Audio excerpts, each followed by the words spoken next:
윤석열 대통령이 오는 7일 방한하는 기시다 후미오 일본 총리와 대통령 관저에서 만찬을 하는 방안을 양국이 조율하고 있다는 일본 언론의 보도가 나왔습니다. 검찰이 강남 학원가에 마약 음료를 제조해 나눠준 일당을 재판에 넘겼습니다. 제조 측에겐 영리를 목적으로 미성년자에게 마약을 투약한 혐의를 적용하기로 했는데 최고 사형 선고까지 받을 수 있는 죄입니다. 미국 중앙은행인 연방준비제도가 예상대로 기준금리를 또다시 0.25%포인트 올렸습니다. 한미 간 금리 격차는 사상 최대로 벌어지면서 자본 유출과 환율 상승 압력이 더 커질 것으로 전망됩니다. 주한 미군으로부터 돌려받은 용산공원 반환 부지의 일부가 오늘 어린이 정원으로 재탄생해 일반에 개방됩니다. 제주도에 호우경보와 강풍주의보가 동시에 내려진 가운데 어린이날인 내일까지 전국에 강한 비바람이 몰아칠 것으로 예상됩니다. 뉴스앤이슈 2부 시작합니다. 어린이날인 내일 전국에 소형 태풍급 비바람이 몰아치겠습니다. 이미 제주도와 전남 해안에는 호우특보와 강풍특보가 내려졌습니다. 기상캐스터 연결해 자세한 연휴 날씨 알아봅니다. 신미림 캐스터. 네, 평화의 공원에 나와 있습니다. 네, 서울은 아직 비가 내리진 않는 것 같은데 남쪽은 이미 비가 오고 있습니까? 네, 현재 서울은 정말 비가 내리는 건가 싶을 정도로 구름 사이로 볕도 내리쬐고 있는데요. 하지만 전남 지방과 제주도는 상황이 완전히 달라져 있습니다. 남쪽으로부터 다량의 수증기가 유입되면서 이 지역을 중심으로는 시간당 30mm가 넘는 매우 강한 비가 집중되고 있는데요. 이 비구름은 점차 내륙 쪽으로 확산하면서 밤에는 서울에도 비가 내리기 시작하겠습니다. 모레까지 전국 곳곳에 마치 여름철 같은 국지성 호우가 쏟아질 것으로 보이는데요.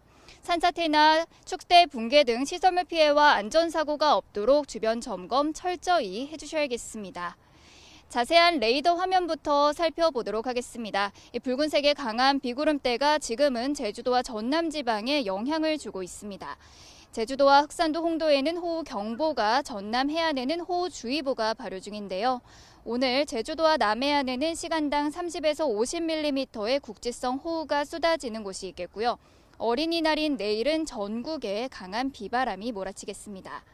어제부터 지금까지 제주도에는 벌써 200mm가 넘는 큰 비가 내렸는데 토요일까지 제주 산간에는 400mm 이상, 남해안과 지리산 부근에도 200mm가 넘는 호우가 더 쏟아지겠고요. 서울 등 수도권과 강원 영서에도 120mm 이상의 많은 비가 내리겠습니다. 비와 함께 바람도 비상입니다. 현재 강풍주의보가 내려진 제주도와 전남 해안, 서해 5도에는 초속 20m 이상의 돌풍이 몰아치고 있는데요. 점차 내륙과 그 밖의 해안으로도 강풍특보가 확대하겠고 해상에는 풍랑특보가 내려지겠습니다. 배편이나 항공편 운항 여부도 꼼꼼히 확인하셔야겠습니다. 비는 토요일 새벽 수도권을 시작으로 낮이면 대부분 잦아들겠지만 제주도는 일요일까지도 더 길게 이어지겠고요. 연휴 마지막 날인 일요일 내륙은 점차 맑은 날씨를 되찾을 전망입니다. 이번 어린이날 연휴 동안 갑작스럽게 많은 비가 내리면서 하천이 범람하거나 저지대 침수 피해가 발생할 수 있는데요. 주변 시설물 점검을 정말 철저히 해주셔야겠고요. 계곡이나 하천 등 위험지역으로의 접근은 조금 자제하시는 게 좋겠습니다. 지금까지 YTN 신미림입니다. 윤석열 대통령이 한일 정상회담을 앞두고 일본의 안보 수장을 먼저 만났습니다. 윤 대통령은 이 자리에서 셔틀 외교 복원으로 양국 협력이 확대될 거라고 말했습니다. 일본 측은 윤 대통령의 한일 관계 개선 결단에 보답하기 위해 조기 답방을 결정했다는 기시다 총리의 메시지를 전했습니다. 박석영 기자입니다. 서울에서의 한일 정상회담 개최를 나흘 앞두고 아키바 다케오 일본 국가안전보장국장이 한국을 찾아 윤석열 대통령을 접견했습니다. 3월에 뵙고 또 금방 또 다시 윤 대통령은 한일 셔틀 외교로 우호와 협력이 확대될 거라 인사하며 안보뿐 아니라 산업 과학기술 분야에서 한일 국가안전보장회의 NSC 간 긴밀한 협의를 기대했습니다. 청년과 학생 교류도 적극 지원해야 한다며 한일 관계 개선의 편익을 국민이 체감하도록 함께 고민해야 한다 당부했습니다. 이에 아키바 국장은 한일 관계 개선을 위한 윤 대통령의 결단을 높이 평가하며 조금이나마 보답하는 마음으로 답방을 결심했다는 기시다 총리의 메시지를 전했습니다. 이에 앞서 조태용 국가안보실장과 아키바 국장은 정상회담 전 예비회담 성격의 한일 안보실장 회담을 열었습니다. 기시다 총리의 방한 준비 현황을 논의하고 정상회담 의제도 살폈습니다. 안보, 경제, 사회, 문화 등 모든 분야의 협력 구체화와 함께 실효적 제재와 안보리 결의 이행 등 단합된 대북 대응에 한일 그리고 한미일이 긴밀히 공조하자는 의견을 모았습니다. 잇따라 개최한 경제안보대화 출범회의에선 핵심 신흥기술, 에너지 안보 등의 협력 심화에 합의했습니다. 양국 경제수장이 개최한 재무장관 회의에선 한일 간 수출심사 우대, 즉 화이트리스트를 조속히 복원 완료하는 것을 포함해 공동 이익 창출을 위한 협력 강화에 대한 대화가 오갔습니다. 정상회담 이후 양국 간 수출 규제 정상화, 항공편 증편, 산업계 교류 재개 등 양국 간 분위기 변화가 감지되고 있는 점은 매우 고무적입니다. 윤 대통령이 던진 한일 관계 복원 승부수에 양국 사이 훈풍이 부는 모습입니다. 하지만 일본의 과거사 문제에 대한 진정한 호응 조치는 이뤄지지 않은 상태인 만큼 기시다 총리의 조기 방안에서 어느 정도 진전이 있을지가 여전히 시선이 쏠리는 부분입니다. YTN 박서경입니다. 윤석열 대통령이 오는 7일 방한하는 기시다 후미오 일본 총리와 대통령 관저에서 만찬을 하는 방향으로 양국 정부가 조율하고 있다고 일본 후지 뉴스 네트워크 FNN이 보도했습니다. FNN은 한일 정부 관계자를 인용해 정상회담 뒤 만찬은 윤 대통령 부부가 사는 한남동 대통령 관저에서 진행하는 방향으로 최종 조율되고 있다고 전했습니다. 이럴 경우 양국 정상 부인도 함께하는 홈파티 형식으로 친교를 다질 거로 예상됩니다. 앞선 한일, 한미 정상회담에서 보셨던 것처럼 정상들 간의 식사는 그 자체만으로도 화제가 됩니다. 그 역시 외교의 일부이기 때문인데 우리도 준비를 하고 있습니다. 최근 윤석열 대통령의 언급이 있었다고 합니다. 화면으로 보겠습니다. 네, 윤석열 대통령은 최근 국민의힘 지도부와 만찬 자리를 가졌습니다. 이 자리에서 기시다 총리에게 숯불고기를 대접하겠다고 언급한 걸로 전해졌습니다. 한일 셔틀 외교 복원의 의미를 강조하면서 나온 얘기였다고 합니다. 윤 대통령은 지난 3월 방일 때 기시다 총리와 만나서 스키야키와 우동으로 만찬을 했고 인근 가게로 자리를 옮겨서 오므라이스 그리고 햄버거 스테이크를 안주 삼아 술잔을 기울였습니다. 여기에 대한 응답이라고 볼 수 있겠습니다. 한 지도부 관계자는 윤 대통령이 만찬 자리에서 중국에 관한 얘기도 꺼냈다고 전했습니다. 문재인 전 대통령이 지난 2017년 중국을 방문했을 때 여러 차례 이른바 혼밥을 한 적이 있는데 이걸 놓고 8차례나 혼밥을 하게 한 건 외교적인 결례라고 지적을 했다는 겁니다. 이와 함께 당시 중국 경호원의 한국 취재진 폭행 사건도 언급한 걸로 알려졌습니다. 그러면서 한미일 삼각 협력이 구축돼야 북한이나 중국이 우리를 함부로 하지 못한다고 강조했다고 합니다. 확실히 윤석열 정부의 외교는 한미 한일 관계에 무게추를 둔 모습입니다. 미국과 중국의 패권 경쟁이 이어지는 가운데 이런 선택이 어떤 외교적인 결과를 가져올지 주목됩니다. 우리 야당 의원이 독도를 방문한 뒤에 일본 정부가 항의하면서 논란입니다. 국민의힘에서는 우리가 실효적으로 지배를 하고 있기 때문에 논란이 되지 않는 게 국익에 부합한다고 주장합니다. 반면 직접 독도를 갔던 민주당 전용기 의원은 계속 가만히 있으니까 일본이 침략 버릇을 못 고친다면서 강하게 대응해야 한다고 반복했습니다. 인터뷰 들어보겠습니다. 독도 가게 되면요. 일본 국가 바라는 게 뭐냐면 독도를 이슈화시키는 거야, 자꾸.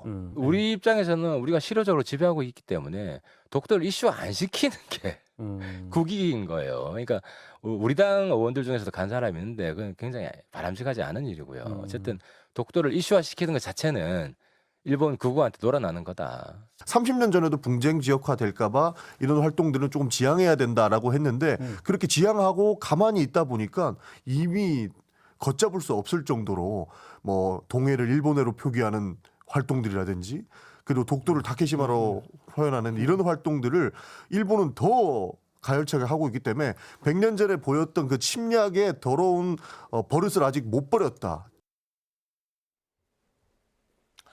북한이 워싱턴 선언에 대해서 연일 격앙된 반응을 보이고 있습니다. 다만 무력 도발은 잠잠한 상태인데 예년보다 봄 가뭄이 심각해서 경제 챙기기를 부각하는 모습입니다. 임성재 기자가 보도합니다. 북한은 확장 억제 강화를 골자로 한 워싱턴 선언에 연일 날선 반응을 보여왔습니다. 이번에는 당국을 넘어 각종 사회단체를 비판 대열에 동참하도록 독려하는 모습입니다. 조선중앙통신은 군사분계선이 인접한 개성시에서 노동계급과 조선직원 총동맹원이 참가하는 성토 모임이 열렸다고 전했습니다. 이 자리에서 연설자들은 미국과 한국 정부를 향해 반공화국 대결책동에 광분하다 못해 위험천만한 핵전쟁 흉계까지 노골적으로 드러내놓았다고 맹비난했습니다. 6.25 전쟁 당시 서울을 점령하고 인공기를 내건 사진 등도 보도하며 내부적으로 대남 적개심을 부추겼습니다. 다만 김정은 북한 국무위원장이 2주 전 직접 예고한 군사정찰위성 발사 등 무력 도발은 잠잠한 상태입니다. 정찰위성 같은 경우는 상당한 기술을 요하기 때문에 북한의 준비가 아직 덜 된 것 같고요. 한미에 대해서 대응을 할 거다. 그러면 기존의 미사일 도발 혹은 주체가 불분명한 무인기나 혹은 목함지뢰 같은 도발이 예상이 되고요. 특히 전방지대에서 MDL이나 NLL에서의 북한의 무력 시위나 도발이 우려되는 상황입니다. 정찰위성 예고 이후 김 위원장의 자맹이 이어지는 대신 김덕훈 내각 총리의 민생경제 행보를 집중적으로 부각하며 경제과업을 소홀히 하지 않는다는 메시지를 주민들에게 전하고 있는 겁니다. 일꾼들과 근로자들이 당중앙위원회 제8기 제7차 전원회의 결정 관철을 위한 단계별 목표와 계획에 따라 올해 농사를 잘 짓는 데 총력을 집중하며 하지만 봄 가뭄으로 올해도 북한 주민의 식량 사정은 녹록지 않을 것으로 보입니다. 미국의 소리 VOA는 미 해양대기청 위성자료상 북한 지역 대부분 지역에 가뭄 심각을 나타내는 검붉은 색이 나타났다며 예년보다 매우 심각한 상태라고 보도했습니다. 북한 매체도 가뭄을 극복하기 위한 대책을 철저히 세워야 한다며 경각심을 높이는 보도를 이어가고 있습니다. YTN 임성재입니다. 송영길 전 대표 캠프에 자금을 댄 스폰서로 지목된 사업가 김모 씨가 검찰에 출석했습니다. 서울중앙지검 반부패 수사 2부는 오늘 오전 휴대전화 등 압수물에 대한 디지털 포렌식 참관을 위해서 김 씨를 불렀습니다. 김 씨는 검찰 출석에 앞서 기자들과 만나 송 전 대표 캠프 측에 8천만 원을 전달했는지, 자녀가 이재명 대선 캠프에 들어간 게 그 대가가 아니었는지 묻는 질문에 잘 모른다고 답했습니다. 또 강래구 씨가 돈을 마련해달라고 한 적 없는지를 묻자 손사래를 쳤습니다. 검찰이 주가 폭락 사태 배후로 의심받는 일당에 대한 강제 수사에 들어갔습니다. 서울 남부지방검찰청은 합동수사팀은 오늘 오전 서울 신천동에 있는 호텔 사무실을 어제에 이어 이틀째 압수수색하고 있습니다. 이 사무실은 주가 조작 의혹의 핵심 인물인 투자자문업체 대표 라덕연 씨가 측근들과 투자 관련 논의를 한 곳으로 알려졌습니다. 검찰은 어제 라 대표 지인인 손모 씨 자택도 함께 압수수색한 걸로 파악됐습니다. 무더기 하한가 사태에서 촉발된 주가 조작 의혹, 그 배경으로 차액 결제 거래 CFD가 주목되고 있습니다. CFD는 주식을 보유하지 않은 상태에서 매매 차액을 현금으로 결제하는 파생상품 거래인데요. 주식이 없어도 사고 팔 수 있는 건데 주로 SG증권과 같은 외국계 증권사와 협업하는 구조입니다. 40%의 증거금만 있다면 레버리지로 2.5배까지 투자할 수 있습니다. 그런 만큼 전문성을 갖고 투자 위험 감수 능력이 있는 전문 투자자에게만 거래가 허용됩니다. 우려가 커지자 정부가 제도 보완에 나서기로 했습니다. 실제 소유자가 개인인데도 외국계 증권사가 매수한 거로 표기되는 점, 투자자 대부분이 개인 전문 투자자로 구성된 점 등이 개선될 부분으로 지목됐습니다. 그래서 어떻게든 대대적인 좀 그 규제나 이런 게 이루어져야 되겠고, 보다 좀 과격하게 이제 말씀드리자면은 정말 그 전문가들끼리 논의를 거쳐서 이게 시장에 유익한 기능이 별로 없다면은 아예 금지하는 것도 저는 이제 한번 생각해 볼 필요가 있다고 봅니다. 피해가 눈덩이처럼 불어난 뒤에야 움직인 금융당국. 뒤늦은 대응이란 지적을 딛고 어떤 개선안을 내놓을지 관심이 쏠립니다.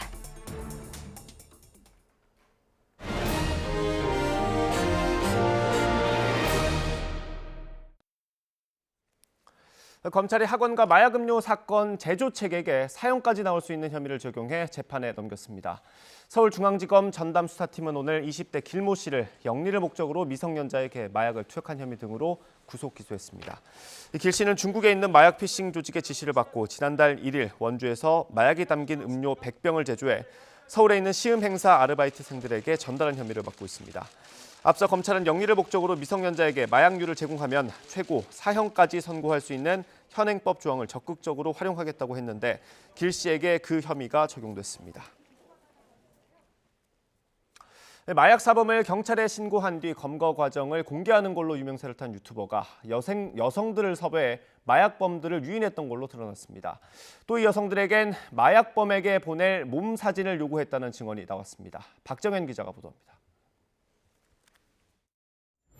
마약범을 경찰에 신고하고 검거 현장을 생중계해 인기를 얻은 유튜버 홍모 씨. 채널을 시청하던 30대 여성 A씨에게 지난 3월 부탁을 하나 합니다. 함께 마약을 투약하고 성관계할 남성을 찾는다는 글을 SNS에 올려서 마약범을 유인한다며 이때 마약범과 연락을 주고받을 여성 조력자가 돼달라는 것이었습니다. 여자가 필요한 이유가 이제 마약 사범들이랑 텔레그램으로 대화를 하면 전화 통화를 하거나 너가 여자인 걸 증명해라 라고 이제 사진을 요구하거나. 범죄자를 잡는 일이라고 생각한 A씨는 특별한 보상 없이 제안을 수락했고 홍 씨와 이른바 조력자들이 모여있는 단체 채팅방에 들어갔습니다.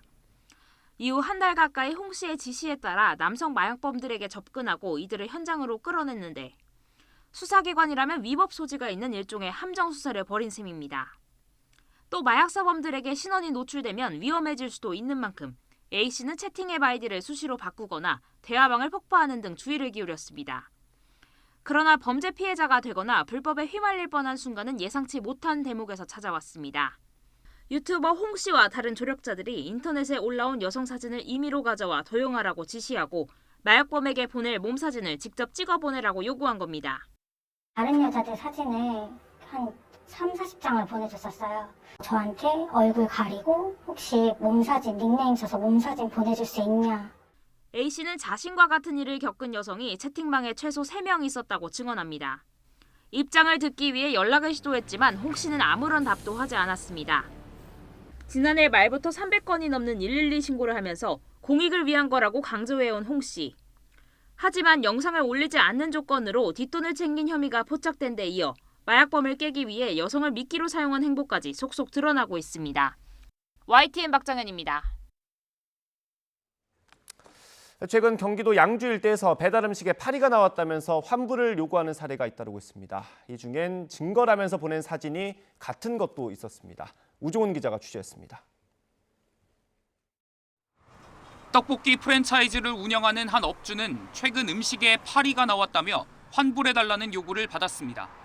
확인을 위해 음식물 수거를 요청했지만 고객은 이미 버렸다고 답했고 업주가 할 수 있는 건 환불뿐이었습니다. 뒤져서라도 확인을 하고 싶었습니다. 종량제 봉투면은 제가 열어서라도 확인을 할 텐데 이제 모든 단지들이 이제 집단 생활을 하는 그런 음식물 쓰레기통이기 때문에 앞서 지난달 초엔 2km 떨어진 마라탕 판매 업주에게도 파리가 나왔다며 환불 요구가 접수됐습니다. 역시나 파리를 찾지 못한 채 환불했지만 배달 플랫폼에는 별점 1점과 함께 악성 리뷰가 달렸습니다. 악성 민원 스트레스에 지병까지 겹치면서 결국 지난달을 끝으로 영업을 접어야 했습니다. 배달만 오면 무서운 거 있잖아요. 배달만. 또 뭐 리뷰 달까? 또 뭐 환불해달라? 배달 오는 게 오히려 무서웠어요. 이 같은 환불 요구는 한 업주가 인터넷에 억울함을 호소하는 게시글을 올리며 다른 업주들도 비슷한 피해를 입었다는 글이 잇따랐습니다. 모두 같은 고객, 같은 방식이었습니다. 현재까지 확인된 피해 신고만 경기도 양주 옥정동과 덕정동 일대에서 8건, 적게는 2만 원에서 많게는 3만 원대 음식들로 지난주엔 사흘 연속 이어지기도 했습니다. 심지어 각기 다른 2개 업소에 동일한 사진으로 환불받은 경우도 있었습니다. 업주들은 배달 플랫폼 측에 악성 민원인인 것 같다며 조치를 요구했지만 어쩔 수 없다는 답변만 돌아왔습니다. 황당했죠. 저 개인적으로는 솔직히 요즘 검은깨만 봐도 불행감이 들어요. 저는 이거 이틀 전에 알았거든요. 이렇게 해놓으면 정말 이 사람은 사기를 친 거다 그런 생각밖에 안 들어요. 해당 고객은 2개 업체에 같은 사진이 전송된 건 실수였고 자신이 환불받은 배달 음식에 파리가 나온 게 맞다고 반박했습니다. 억울함으로 호소하는 업주들은 액수는 크지 않지만 추가 피해를 막기 위해 업무 방해 등의 혐의로 조만간 경찰에 수사 의뢰할 계획입니다. YTN 우종훈입니다. 어제 퇴근 시간대 대구에선 승용차 한 대가 앞차 5대를 잇따라 들이받는 사고가 났습니다. 간밤에는 수도권 여기저기에서 불이 나 재산 피해도 발생했습니다. 사건 사고 소식 정현우 기자입니다. 한창 퇴근 행렬이 이어지는 때인 대구의 한 교차로. 뒤에서 굉음이 울리더니 검은 승용차가 불쑥 나타나 앞차를 치고 저 멀리 멈춰섭니다.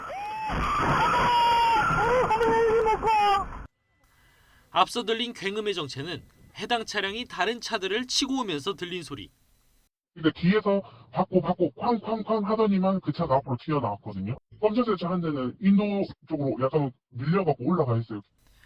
이렇게 60대 여성 A씨가 몰던 승용차가 차선을 넘나들며 부딪힌 차 대수만 모두 5대로 A씨 포함 4명이 병원으로 옮겨졌습니다. A씨는 급발진이라고 주장한 것으로 전해졌는데 경찰은 블랙박스 영상 분석 등으로 정확한 사고 경위를 알아볼 계획입니다. 활활 타오르는 불이 지붕을 집어삼키고 있습니다. 어제 저녁 8시 50분쯤 시작된 불로 경기도 양주 2층짜리 헌호 추출업체 건물이 모두 탔습니다. 6명이 피했고 연기를 흡입한 30대 외국인 여성이 병원에 이송되는 일도 있었습니다. 남양주 가구공단에 있는 3층짜리 주방가구 공장 건물에도 새빨간 불이 붙었습니다.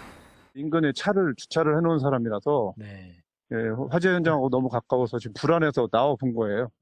인명피해는 없었는데 불길은 가장 위층을 모두 태운 뒤에야 잡혔습니다. 서울 노원구 일대 중랑천 상공에 헬리콥터가 떠다니고 소방대원들은 물밑을 직접 헤집습니다. 찾고 있는 건 10대 남자 고등학생 B군. 이성교제에서 문제를 겪고 편지를 쓴 뒤 가출한 것으로 파악됐는데 4시간 넘는 수색이 벌어졌습니다. YTN 정현우입니다. 경기도 구리 등 수도권에서 대규모 전세 사기를 벌인 이른바 구리 전세 사기 일당이 검찰에 넘겨졌습니다. 구리경찰서는 오늘 전세 사기 주범인 고모 씨를 사기 혐의로 구속 송치하고 범행에 적극적으로 가담한 공인중개사 16명도 공인중개사법 위반 혐의로 불구속 송치했습니다. 고 씨 등은 무자본 갭투자 방식으로 경기도 구리시와 서울 강서구 등에서 오피스텔 수백 채를 사들인 뒤 세입자들에게 전세 보증금을 돌려주지 않은 혐의를 받습니다. 고 씨 일당이 소유한 오피스텔은 960여 채로 조사돼 피해액은 최소 수백억 원에 이를 거로 추산됩니다. 현직 시장과 시의원이 수영장 점검 시간에 단둘이 수영을 즐겨 특혜 논란이 불거졌습니다. 황제 수영이란 꼬리표까지 붙으며 사건이 확산하자 권익위원회가 실태 조사에 나섰는데 이뿐만이 아니었습니다. 손유정 기자입니다. 텅 빈 수영장에 남성 2명이 한가롭게 물살을 가릅니다. 과외를 받는 것처럼 강사가 자세를 교정해주기도 합니다. 한 명은 김경일 파주시장, 그 옆에 있는 사람은 목진혁 파주시 의원입니다. 주변 사람이 아무도 없었던 건 수질 정화를 위한 점검 시간이었기 때문입니다. 마치 개인 수영장처럼 지난 1월부터 석 달 동안 일주일에 3번씩 둘은 수영을 즐겼습니다. 센터를 이용하는 시민이 영상을 촬영하면서 이런 사실이 알려졌고 당장 황제 수영이란 비판을 받았습니다. 특혜 논란이 불거지자 국민권익위원회가 실태 조사를 벌였는데 이게 다가 아니었습니다. 시장의 수영장 등록과 결제를 시의원이 대신해줬고 그마저도 한 달치 이용료는 안 낸 것으로 확인됐습니다. 한 명에 5만 5천 원씩, 둘이 합쳐 모두 11만 원입니다. 따로 회원증을 발급받지도 않았습니다. 파주시장은 조사 과정에서 이용요금은 시의원에게 현금으로 줬다고 주장한 것으로 알려졌으며 조사가 시작되자 한 달치 요금을 뒤늦게 결제했습니다.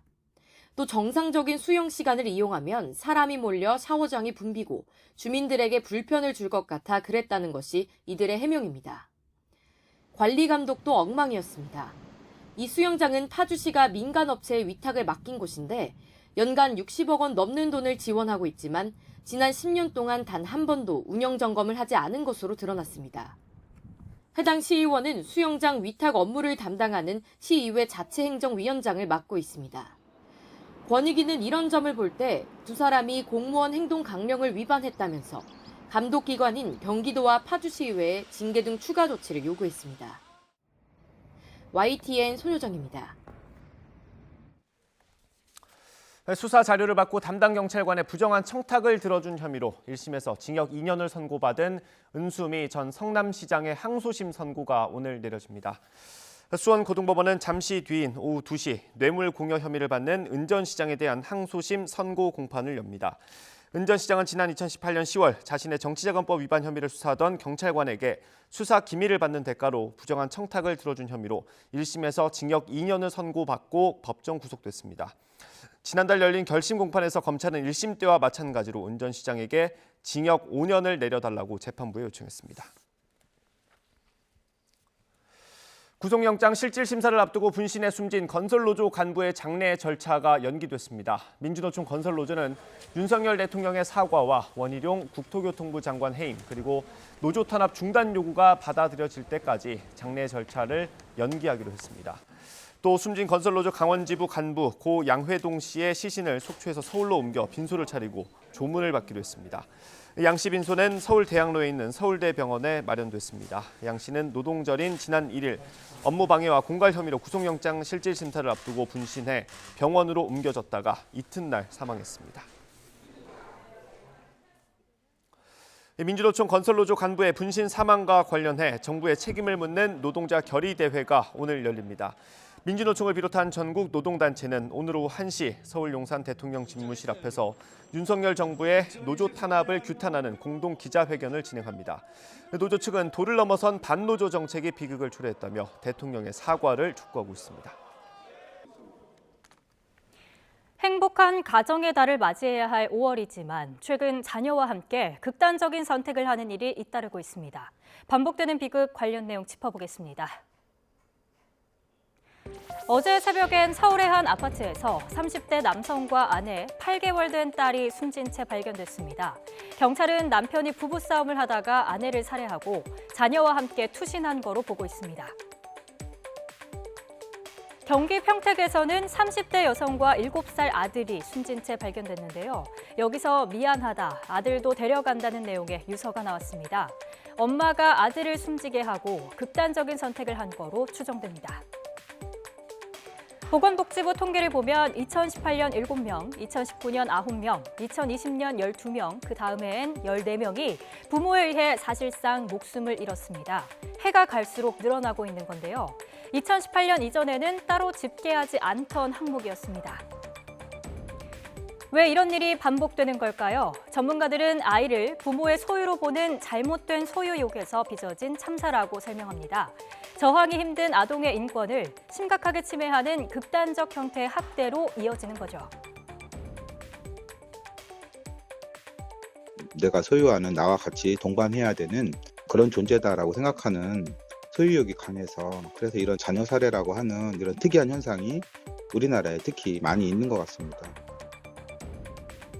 현행법을 보면 부모에 대한 존속 살해와 달리 자녀를 살해하는 비속 살해의 경우 별도 가중처벌 규정이 없습니다. 영아 살해죄, 영아 유기죄가 있지만 일반 살인죄보다 형량이 낮습니다. 자식은 부모의 소유물이 아닙니다. 독립된 인격체로서 가치를 존중하고 인식을 바꿀 사회적, 법적 제도 마련이 시급해 보입니다. 우리나라와 어린이, 청소년의 10명 가운데 9명은 행복하지 않은 삶을 살고 있다는 조사 결과가 나왔습니다. 초록우산 어린이재단이 지난해 11월부터 12월 사이 초등학교 5학년부터 고등학교 2학년까지의 아동과 청소년 2,231명을 조사한 결과 응답자 87%의 행복지수는 하로 집계됐습니다. 이는 1년 전보다 2.5%포인트 증가한 수치입니다. 특히 수면 시간이 짧고 공부 시간이 너무 많다고 응답한 비율이 각각 10.4%포인트, 14.5%포인트 늘었습니다. 급격한 고령화에 따른 노인 인구 증가로 의료비가 늘면서 국민이 추가로 감당해야 할 건강보험 부담액도 급증했다는 전망이 나왔습니다. 건강보험공단에 따르면 지난달 28일 열린 보건의료 빅데이터 연구 학술대회 특별 강연에서 홍석철 저출산 고령사회위원회 상임위원이 이같이 밝혔습니다. 홍 위원은 2050년에는 65세 이상 노인 진료비가 전체 진료비에서 차지하는 비중이 74%로 늘어날 전망이라며 국민 1인당 추가 부담해야 할 연간 건강보험 부담액은 95만 원으로 증가할 거로 추정했습니다.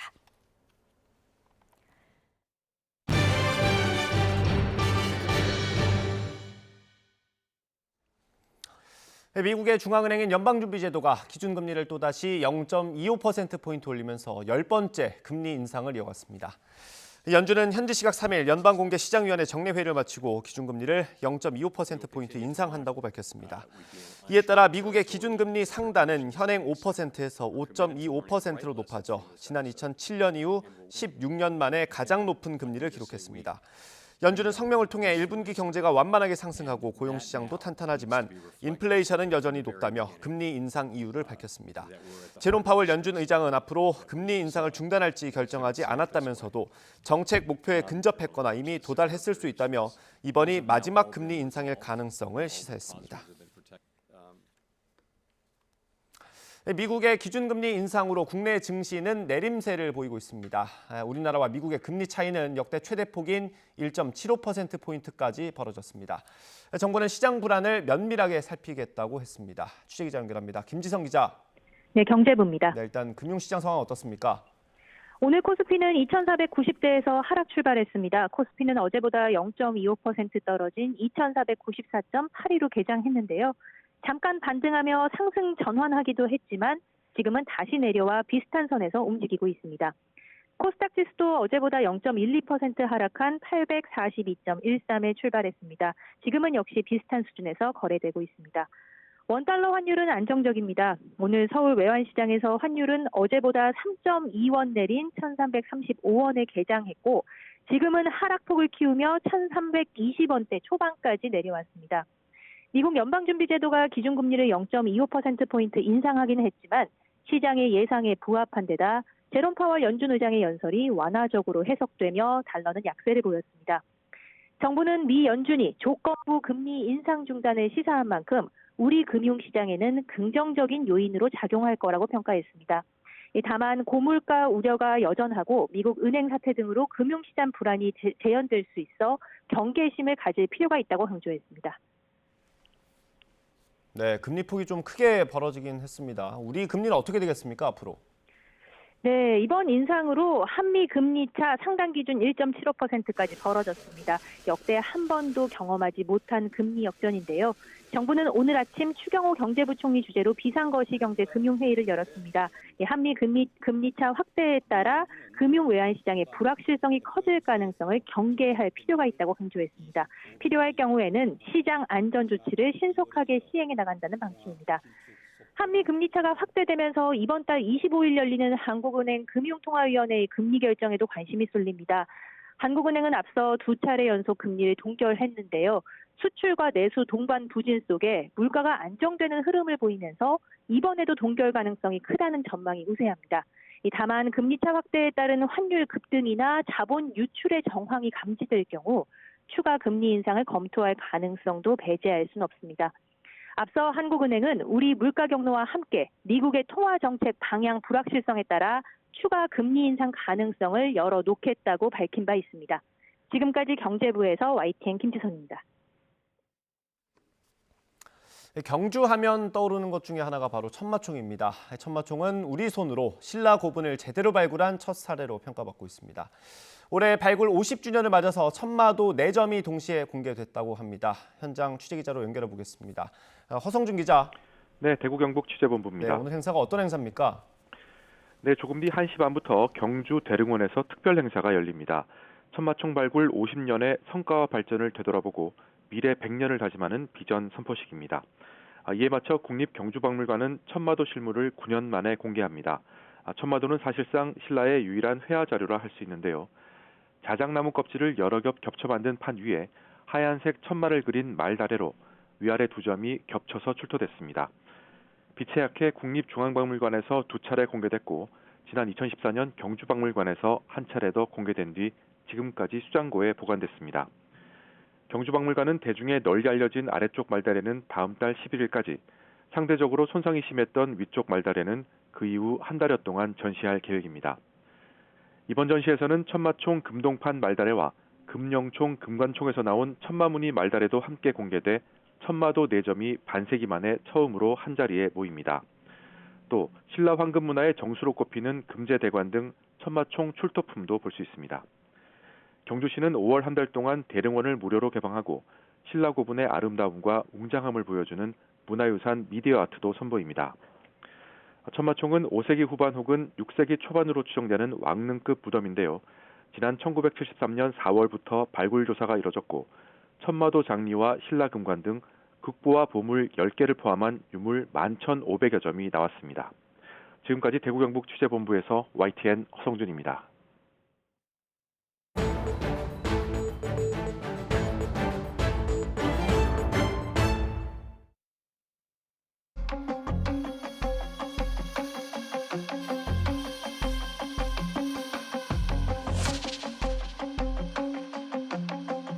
미군 기지 일부를 비롯해서 용산 미군 기지가 반환된 것은 처음입니다. 기름 냄새가 정말 심각하거든요. 그럴 때마다 우리 사람들 그냥 입 막고 그냥 다니고. 공원 조성이 가능한 기준치의 29배를 기준치를 2배 가까이 넘은 겁니다.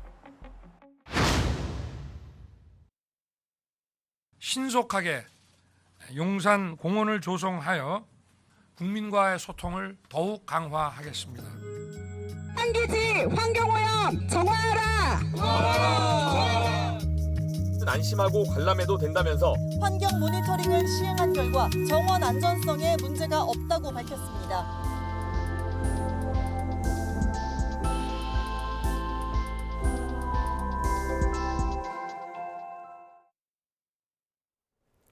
주한 미군으로부터 돌려받은 용산공원 반환 부지 일부가 용산 어린이 정원으로 재탄생했습니다.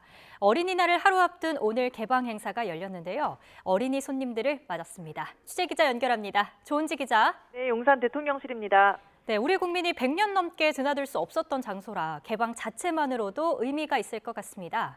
네, 서울 한복판이지만 지난 120년 동안 일반인이 밟지 못했던 곳입니다. 지난 1904년 한일 의정서 체결 이후 일본군이 또 광복 이후에는 쭉 미군 기지로 활용됐던 금단의 땅이자 질곡의 현대사를 상징하는 대표적인 장소입니다. 20년 전 한미 간 기지 이전을 합의하고도 반환 속도가 참 더뎠는데 지난해 5월 대통령실이 옮겨오면서 그 속도가 빨라졌고 결국 윤 대통령 취임 1년을 한 주 앞두고 시민에게 문을 열었습니다. 용산 미군기지 전체 반환 규모는 300만 제곱미터로 여의도보다 큰 크기인데요. 일단은 그 일부인 30만 제곱미터만 먼저 단장했습니다. 오늘은 사전 신청한 어린이 가족들이 입장했습니다. 미군 장교들이 지냈던 붉은 지붕의 주택들, 또 조선시대부터 최근까지 120년 용산의 역사를 한눈에 볼 수 있는 홍보관, 또 미군 야구장 4곳을 합쳐서 정비한 푸른 잔디마당 등으로 구성돼 있습니다. 대통령실을 배경으로 사진도 찍고 또 남산 서울타워까지 한눈에 들어오는 전망 언덕이 가장 인기 있는 공간이 될 것 같고요. 용산 어린이정원은 화요일부터 일요일 오전 9시부터 오후 6시까지 운영됩니다. 하루 3천여 명 공식 홈페이지를 통해 사전에 예약한 인원들만 입장할 수 있습니다. 네, 오늘 용산 정원 개방 행사 윤 대통령 부부도 직접 참석했다고요? 네, 용산 어린이정원 개방을 신속하게 또 강력하게 추진한 게 윤석열 대통령이라 애착이 남달라 보입니다. 그래서 오늘 개방 행사에 대해서 대통령실은 윤 대통령과 부인 김건희 여사는 대형 열쇠 모형을 누르는 퍼포먼스를 했고요. 이어 어린이들 손을 잡고 용산 정원에 들어섰습니다. 산책 도중에는 지난해 분양받은 은퇴 안내견 세로미도 깜짝 등장했습니다. 윤 대통령은 용산 어린이정원 개방 행사에서 우리나라엔 미래 꿈나무인 어린이들이 마음껏 뛸 잔디밭 하나 제대로 없다면서 그래서 넓은 잔디밭과 주변 시설을 어린이들을 위한 공간으로 조성했다고 말했습니다. 직접 들어보겠습니다. 구 청와대를 국민 품에 돌려드리고 이곳으로 대통령실을 옮겨온 취임 당시에 그 마음을 다시 새기게 됩니다. 어린이들이 건강하고 즐겁고 행복한 공간이 되도록 계속 가꾸어 나가겠습니다. 윤 대통령과 부인 김건희 여사는 어린이들에게 풍선을 선물하고 함께 기념 촬영도 했고요. 공연 관람에 이어 대통령실이 한눈에 보이는 전망 언덕에서 애국가 속 나무인 소나무를 심는 식수 행사에도 참여했습니다. 윤 대통령은 당선인 시절이던 지난해 3월 청와대의 용산 이전을 공식 발표하면서 용산 대통령실 집무실 주변에 수십만 평 상당의 국민 공원 공간을 조속히 조성해 임기 중 국민과의 소통을 더욱 강화하겠다고 말했습니다. 그래서 오늘 개방 행사에 대해 대통령실은 용산시대 1호 약속을 지켰다 이렇게 설명했습니다. 대통령실은 국민 속으로 더 가까이 다가가겠다는 윤 대통령 약속이 지켜졌다면서 미래 세대를 위한 공간을 가꾸고 국민과 소통의 접점도 더 늘려나가겠다고 밝혔습니다. 환경 문제 빼놓을 수 없겠죠. 논란이 됐던 토지 오염 문제는 해소가 된 겁니까? 네, 환경 정화가 아직 안 됐는데 졸속으로 문을 열었다 이런 비판은 여전합니다. 개방 행사가 진행되던 비슷한 시각 이를 규탄하는 기자회견도 열렸습니다. 녹색연합과 온전한 생태평화공원 조성을 위한 용산 시민회의는 개방 전에 오염 정화가 먼저인데 위험한 공간으로 국민을 초대했다고 비판했습니다. 유류 탱크 위에 맨발로 서서 까만 기름이 묻는 퍼포먼스를 진행하기도 했습니다.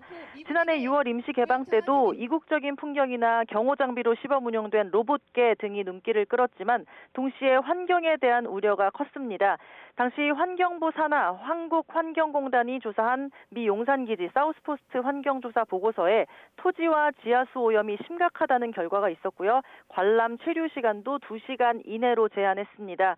하지만 대통령실은 이번 개방을 앞두고 환경 모니터링을 촘촘히 시행해 이용에 문제가 없음을 확인했다고 밝혔습니다. 지난해 9월과 11월 또 올해 3월에 실내외 11곳에 대해 공기질 측정 방식의 모니터링을 시행해 주변 지역 4곳과 비교했다고 했는데요. 실외 공기질은 환경기준치 이내로 주변보다 낮거나 오히려 비슷한 환경기준에 부합하여 안전했다고 발표했습니다.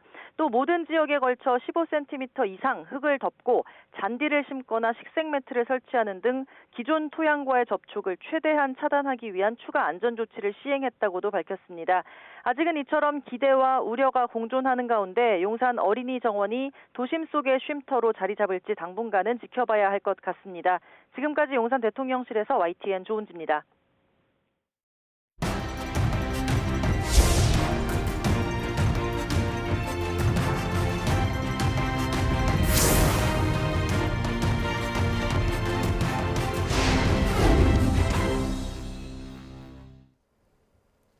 우크라이나가 드론으로 푸틴 러시아 대통령 암살을 시도했다고 러시아가 주장하며 대대적인 보복을 공언하고 나섰습니다.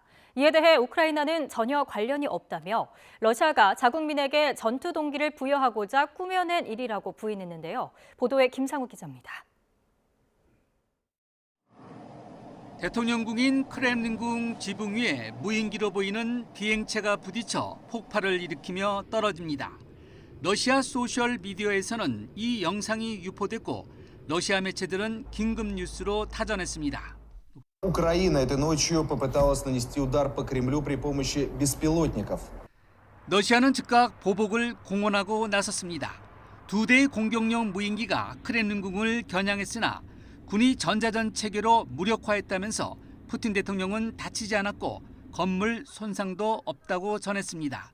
그러면서 대통령의 생명을 노린 계획적인 테러로 간주한다며 러시아는 보복할 권리가 있다고 경고했습니다. 푸틴 측근 강경파들의 목소리는 더 거세졌습니다. 메드베데프 전 러시아 대통령은 젤렌스키 우크라이나 대통령을 제거해야 한다고 말했고 볼로딘 러시아 하원 의장은 우크라이나 정권을 파괴할 무기 사용을 요구했습니다. 이는 핵무기 사용을 촉구한 것으로 풀이됩니다. 이번 사건과 관련해서 젤렌스키 대통령은 우크라이나는 전혀 관련이 없다며 러시아가 자국민에게 전투 동기를 부여하고자 꾸며낸 일이라고 부인했습니다. 러시아의 발표 직후 우크라이나 수도 키이우 등 8개 지역에서는 공습 경보가 울렸고 헤르손주에서는 러시아 공격으로 민간인 수십 명이 숨졌습니다. Вони можуть спробувати, як вони кажуть, по об'єктах прийняття рішень, вдарити. 미국이 로켓과 탄약 등 3억 달러 상당의 추가 군사 지원을 발표한 가운데 젤렌스키 대통령은 핀란드를 전격 방문해서 북유럽 5개국 정상회담에 참석해 전투기 등 추가 군사 지원을 요청했습니다. 외신들은 러시아가 크렘린궁 공격 시도를 공개하고 보복을 공언하면서 사태가 확전 일로로 치닫을 가능성도 있다고 보고 있습니다. YTN 김상호입니다. 네, 보신 것처럼 러시아와 우크라이나의 전쟁이 마무리될 조짐을 보이지 않는 가운데 프란치스코 교황과 러시아 정교회 2인자가 만나서 눈길을 끌고 있습니다. 네, 지금 보시는 곳은 바티칸 성 베드로 광장입니다. 프란치스코 교황은 이곳에서 열린 수요 일반 아련에 참석해서 일반 신도들과 만났는데요. 이 행사가 끝날 때쯤 한 남성이 교황에게 다가갑니다. 네, 반갑게 맞이한 교황은 이 남성이 착용한 메달에 입을 맞추고 인사를 나누고 있는데요. 이 남성은 다름 아닌 러시아 정교회 안토니 대주교입니다. 입을 맞춘 메달은 정교회에서 주로 착용하는 상징물인 이콘 메달이었습니다. 안토니 대주교는 러시아 정교회의 대외 관계를 총괄하는 역할을 합니다. 지난해 6월 기존 대주교가 물러나면서 이 직책을 물려받았는데요. 키릴 총대주교의 핵심 측근으로 러시아 정교회의 2인자인 셈입니다. 앞서 프란치스코 교황은 헝가리 공식 방문을 마치고 바티칸으로 돌아오는 비행기 안에서 우크라이나 전쟁 종식을 위한 비밀 평화 임무를 수행하고 있다고 말해 주목을 받았는데요. 가톨릭과 러시아 정교회의 이번 만남이 갈수록 격화하는 우크라이나 전쟁에 반전의 계기가 될 수 있을지 주목됩니다. 미국 국무장관이 미상공 침입 중국 정찰풍선 사태로 취소된 자신의 중국 방문 재추진 의향을 밝혔습니다. 그러면서 경쟁 관계가 갈등으로 바뀌지 않도록 미중 간의 소통이 중요하다고도 말했는데 명확한 방문 시점까지 언급하지는 않았습니다. 이종수 기자입니다. 지난 2월 초 방중 일정을 중국 정찰풍선의 미국 본토 침범으로 전격 취소했던 블링컨 미국 국무장관. 블링컨 장관은 이로부터 3달 만에 중국 방문 재추진 의향을 밝혔습니다. Are you hopeful that you may be able to reschedule that trip this year? I am, and I think it's important, as President Biden laid out in Bali when he was with President Xi at the end of last year, that we reestablish regular lines of communication at all levels. 블링컨 장관은 미중이 갈등 관계로 확 바뀌지 않도록 책임 있게 관리하라는 게 세계의 요구라며 관여와 소통이 중요하다고도 했습니다. We're in a competition with China. There's no secret about that, but we have a strong interest in trying to make sure that that competition doesn't veer into conflict. 블링컨 장관은 하지만 방중 시점에 대해선 언급하지 않았습니다. 중국의 우크라전 중재 노력에 대해선 환영한다면서도 공격자와 피해자가 있다는 전제 조건을 중국이 받아들일지 불확실하다고 말했습니다. 미국은 중국의 중재 노력과 관련해 우크라이나의 완전한 영토 회복이 평화 협상의 토대가 돼야 한다고 강조하고 있습니다. I think that what we need to see from China is to push Russia to withdraw its troops, and so that Ukraine can have all of its territory back and can be fully sovereign again. 중국은 그동안 표면적으로는 우크라전 중립을 표방했지만 러시아 침공을 비판하거나 대러 제재에 동참하지 않아 사실상 러시아를 편들고 있다는 평가를 받아왔습니다. YTN 이종수입니다. 이상으로 뉴스앤이슈 마치겠습니다. 잠시 뒤에 더 뉴스가 방송됩니다. 시청해주신 여러분 고맙습니다.